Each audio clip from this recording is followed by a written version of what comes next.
Hello students and welcome back to the Children's Nutrition series of videos. In this video, we will be discussing the unique nutritional needs of premature infants and children with growth failure, as well as the challenges of providing good nutrition for children with avoidant restrictive food intake disorder and autism spectrum disorder.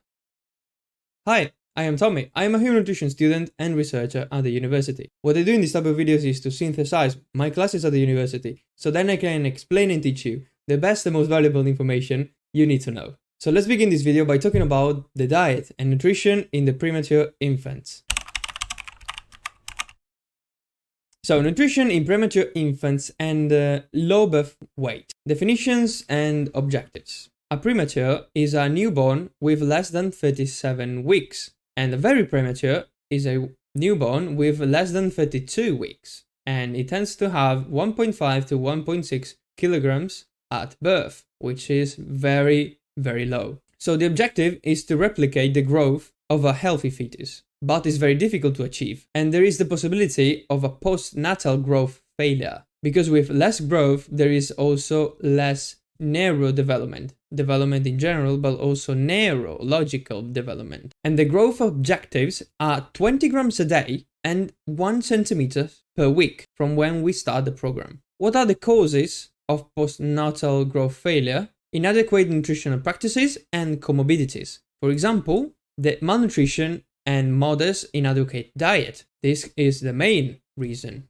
The guidelines and requirements. Then we have the current guidelines, which the pediatric agency increased the requirements for certain nutrients. And the requirements are liquids from 150 to 180 milliliters per kilogram per day. Energy from 60 to 70 kilocalories per kilogram per day. And most of them need 115 to 140 kilocalories per kilogram per day. That's a huge amount. Proteins from 3.5 to 4 grams per kilogram per day. And breast milk is not enough, so we have to give them enteral proteins. But we have to be careful. We have to watch for the protein overload and make sure that urea does not exceed 35. They are still very young, so their organs are not capable to handle that much protein, but they also need it to grow. So it's a very tricky situation. Lipids, 5 to 8 grams per kilogram per day. It's important to provide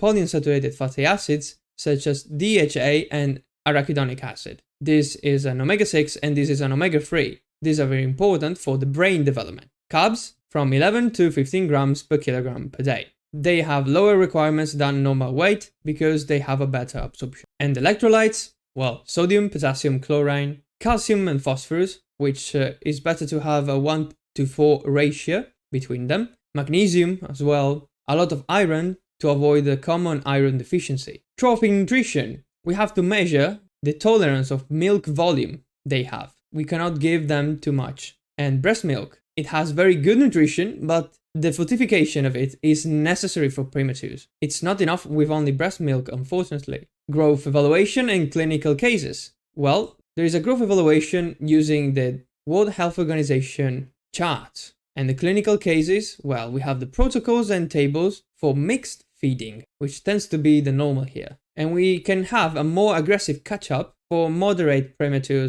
infants, so for these ones. But for the very premature, it's not recommended. Then moving on, we have the growth failure. The definition is the failure to maintain growth velocity or weight or height. It's persistent for 2 to 3 months at least, and it appears when the weight is lower than 80% of the ideal weight of that age. There is a lack of consensus in its definition, though, as you can see, it's very wide. But it is said that 10% of children could suffer from it, which is an important amount. Considerations: the variance of normality. Parents with low height can be a factor for sure.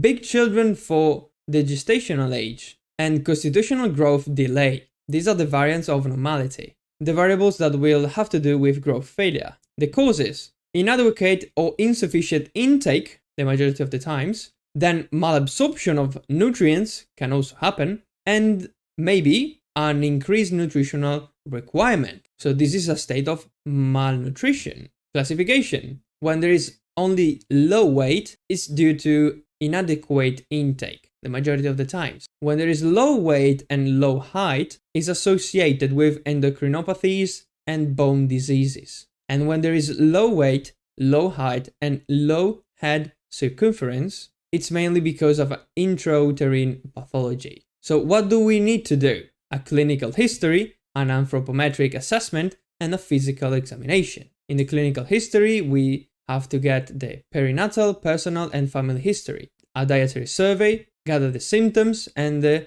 psychosocial aspects, so to understand the background and the situation. Anthropometric assessment, we measure the weight, the height, and the head circumference to classificate it. And then we have to calculate the percentiles and correct the gestational age in premature infants. And then there is also the Waterloo index for height and weight, and the Shukla. These are indexes for malnutrition based on anthropometric data. And the physical examination, signs of malnutrition, signs of malabsorption, dysmorphic features, and maybe even signs of abuse. Complementary tests, they are generally not indicated. These are the biochemical parameters, so in the ABCD, the B, things like blood, urine, and stool analysis. Therapeutic approach, well, the goal is to improve the nutritional status, and we follow a multidisciplinary approach. Nutritional counseling, monitoring of nutritional status and growth velocity. The calories they must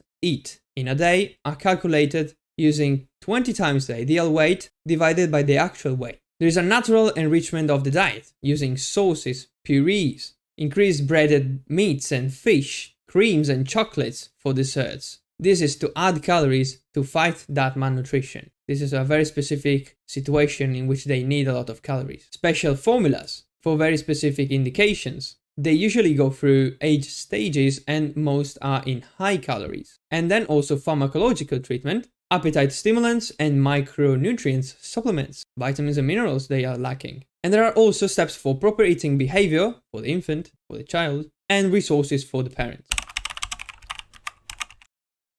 And now let's talk about nutrition in ARFID and ASD. So starting with the avoidant restrictive food intake disorder. This is not a matter of picky eating. There are severity levels ranging from moderate to severe, and it's not a fussy diet of adolescents, of teenagers. There is a comparison with anorexia nervosa because it's similar to it, but not really, because this can appear at any age and is more common in men, so it differs a lot with anorexia. The risk factors are predisposing, precipitating, and perpetuating. And the nutritional assessment, you must have a detailed clinical history, a nutritional history, and also an intake assessment. Then anthropometric data and physical examination, as well as complementary tests. Again, this is the ABCD. Anthropometric, biochemical, clinical, and diet. What are the subtypes of the avoidant restrictive food intake disorder? When there is no interest, no appetite, and there is a decrease in the calories. Sensory, when there is a lack of variety, so lower variety of the food. And fear, or response to an event, when there is a lower intake. Nutritional treatment, well, to avoid blaming and use positive reinforcement instead. We have to enrich the diet, possible formulas, and maybe change the texture of some foods. But there must also be a very important psychoeducational treatment, because this disorder mainly has to do with psychology. Again, this is not only nutrition, it's health. And then moving on, we have the ASD, Autism Spectrum Disorder. It is the persistent deficiency in social communication and interaction. It has repetitive patterns and routines, and it appears during development. Considerations, well, social, communicative, and activity alterations. So alterations in pretty much all areas of life. And if we introduce an early treatment, it will improve the symptoms. Feeding difficulties, yes. Sensory alterations, auditory, tactile, visual, taste, and olfactory. These are all altered in autism. Other factors may include hypersensitivity, negative stimuli, behavioral problems, gastrointestinal problems, intolerances or allergies, alterations in meal rhythm, refusal to eat solids, and very limited food variety. They tend to pick only a few foods and just eat those because they follow repetitive patterns and routines. Marked rituals, form or sequence of meals, postures. They also have behavioral problems, which may not be directly related to food, and sometimes even picky behaviors. So eating all kinds of substances and materials. So things that are not meant to be eaten, like non-food materials, wood, plastic, and rocks, for example. Nutritional intervention. Many people with autism also have the ARFID, the avoidant restrictive food intake disorder. So we must provide a global attention because it's a global problem. And the best thing we can do is to understand children in their entirety and also be very patient. And the exclusion diets are frequently used in these situations.